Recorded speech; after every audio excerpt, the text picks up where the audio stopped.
और खुदा, और खुदा ये तूने क्या किया, और खुदा ये तूने क्या किया, गम दे दिया, गम दे दिया।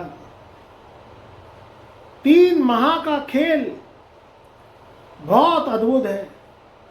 ये 3 माह यानी फरवरी सन 2025 से लेके अप्रैल सन 2025 में धनु राशि वालों को मिलेगी खुशी या मिलेगा गम, जीवन में होगा बड़ा या वह पहले जैसा ही भुगतन जैसा जीवन जीते रहेंगे, और ये गरीबी, तंत्र जाल, फकीरी में जो मौज आ रही है इससे मिलेगा छुटकारा, कि अमीरी की मौज मिलेगी कि गरीबी की मौज तुम प्राप्त करो। मित्रों, कलयुग का समय है। कलयुग में खेल चलता है तो दुगना चलता है, और नहीं चलता है तो व्यक्ति के जीवन में कुछ भी नहीं चलता है।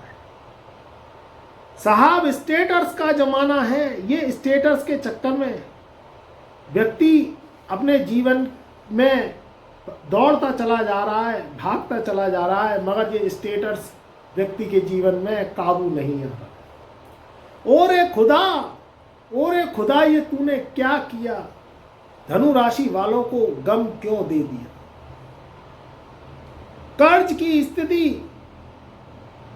पैसे की किल्लत, स्वास्थ्य का खराब होना और परिवार में प्रॉपर्टी विवाद का बढ़ना, ये कोई गम से कम नहीं है। व्यक्ति सोचता तो कुछ और है, मगर उसके जीवन में होता कुछ और है।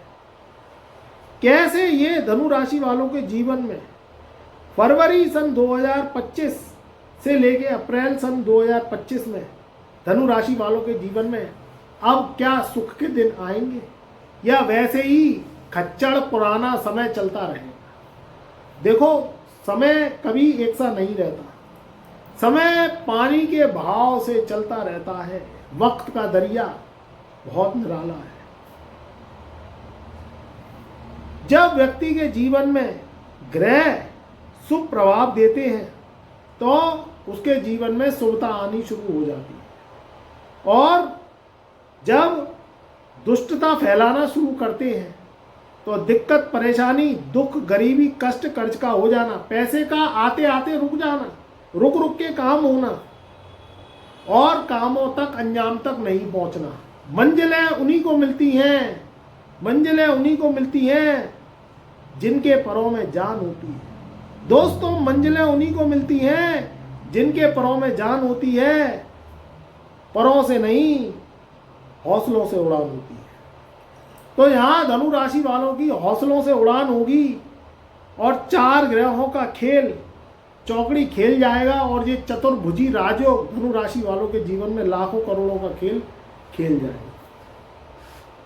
लगन का स्वामी छठे होना, लगन का स्वामी छठे होना कभी अच्छा नहीं होता।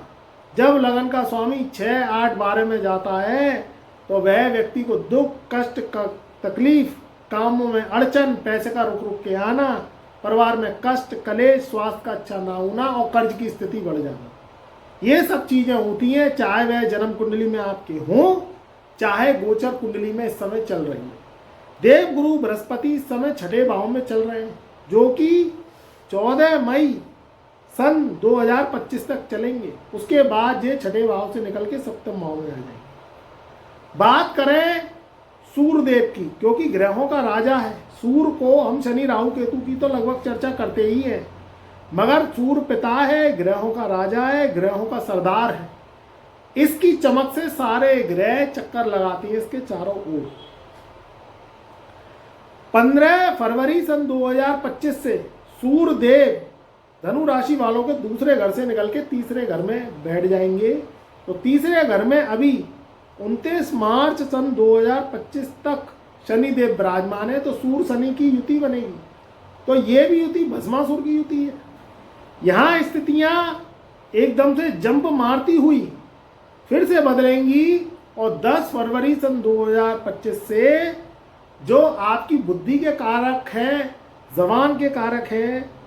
देखो, इंसान में जवान और बुद्धि का ही खेल है। जवान बुद्धि अगर तीक्ष्ण है, ताकतवर है, सोचने समझने वाली आपकी बुद्धि है, शक्ति है, तो आप बड़े से बड़ा भी खेल चुटकियों में खेल जाते हैं। और अगर जवान और दिमाग की ताकत कमज़ोर है तो फिर कोई भी आपसे खेल जाता है। यहाँ व्यापार, वाणिज्य, फाइनेंस, रुपया, पैसा, दौलत का कारक है वो बुध है। बुध धनु राशि वालों के दूसरे घर से निकल के 10 फरवरी सन 2025 को तीसरे घर में विराजमान हो जाएंगे। तो वहाँ सूर्य, शनि और बुध की युति बनेगी, यानी तीसरे घर में 3 ग्रह बैठेंगे, शनि, बुध और सूर्य। इस बात को समझ लो। तीसरा घर पराक्रम का है, मनोबल का है, शक्ति को खत्म करने वाला यानी खपत, वह तीसरे घर से ही देखी जाती है। आपके जीवन की छोटी बड़ी यात्राएं, कष्ट और छोटे भाई बहन, ये सब तीसरे घर से देखे जाते हैं। तो जब सूर्य बुध तीसरे घर में बैठते हैं तो सूर्य बुध का बुध आदित्य राजयोग बनता है। मगर सूर्य शनि जब बैठते हैं तीसरे घर में तो सूर्य शनि का एक टक्कर योग बनता है, जो कि ये योग अच्छा नहीं माना जाता। इस योग में जो युति बनती है वो बनती है मंगल को बद्ध करने वाली, खुशियों को नजर लगने वाली, पितृदोष का निर्माण करने वाली, कामों में शक्ति ज्यादा लगती है तब उसके परिणाम आपको मिलते हैं। मगर मित्रों, यहाँ जब शनि बुध की युति बनती है तो वह क्या करती है, शनि की चाल को तेज बढ़ा देती है, क्योंकि बुध सबसे ज्यादा फास्ट ग्रह है। बुध को सब्र नहीं है, 20, 25, 30 दिनों में ये राशि परिवर्तन कर जाता। और सूर्य बुध का बुध आदित्य राजयोग बनता है तो ये आपको बाहुबली बनाता है, कामों में प्रोग्रेस भी करवाता है। मगर कहीं ना कहीं जब ये 3 ग्रह इकट्ठे बैठते हैं और डिग्रिकली अंश वाइज बैठते हैं तो ये क्या करते हैं, पितृदोष का निर्माण करते हैं। तो पितृदोष की जब आप शांति करेंगे, पितृदोष पर काम करेंगे, तब आपको इनका शुभ फल प्राप्त होगा। बात करें शनि की तो शनि महाराज अपना राशि परिवर्तन करते करते 29 मार्च सन 2025 को ये तीसरे घर से निकल के चौथे घर में आ जाएंगे। तो चौथे घर में जब शनि आएंगे तो केंद्र का बल प्राप्त होगा। ये केंद्र का बल कब प्राप्त होगा, ये केंद्र का बल प्राप्त होगा 14 मई सन 2025 को, जब आपके लग्न छठे भाव से निकल के सप्तम भाव में आ जाएंगे। यानी देव गुरु बृहस्पति जब 7वें घर में आपके बैठ जाएंगे तो केंद्र में 7th हाउस में देव गुरु बृहस्पति और चौथे घर में बैठेंगे देवों के देव, कर्मों के दाता शनिदेव। यहां जब शनि और देव गुरु बृहस्पति दोनों केंद्रों में बैठेंगे तो ये आपको शुभता देने पर मजबूर हो ही जाएंगे, क्योंकि शनि कर्मों का कारक है और गुरु धर्म का कारक है। कर्म और धर्म मिलते हैं तो एक भाग की नव चेतना, नव जन्म की उत्पत्ति होती है। विदेश यात्राओं से लाभ, भूमि भवन से लाभ, शादी विवाह करना चाह रहे हैं, ढोल ताशे शहनाइयाँ धनु राशि वालों के बजेंगी। नए पारिवारिक में शुभ माहौल होंगे, प्रॉपर्टी विवाद से मुक्ति मिलेगी, नई जमीन, नई जायदाद, नया भवन, नया कोई काम कारोबार कर सकते हैं। ये चीज़ें अवसर के रूप में आएंगी, आपके जीवन में शुभता के रूप में आएंगी, क्योंकि 12 वर्ष बाद धनु राशि वालों के देवगुरु बृहस्पति केंद्र में यानी सप्तम भाव में आ रहे हैं। तो यहाँ एक अद्भुत खेल होगा, नए युग की शुरुआत होगी, शुभता आना शुरू हो जाएगी, मेहनत कम और रिजल्ट ज़्यादा मिलेगा। तो मित्रों, यहाँ जो खेल होगा वो बहुत बड़ा होगा, बड़े लेवल से होगा। आपके जीवन में अब शुभता आना शुरू हो जाएगी, आपके जीवन में नई तरक्की का निर्माण होगा।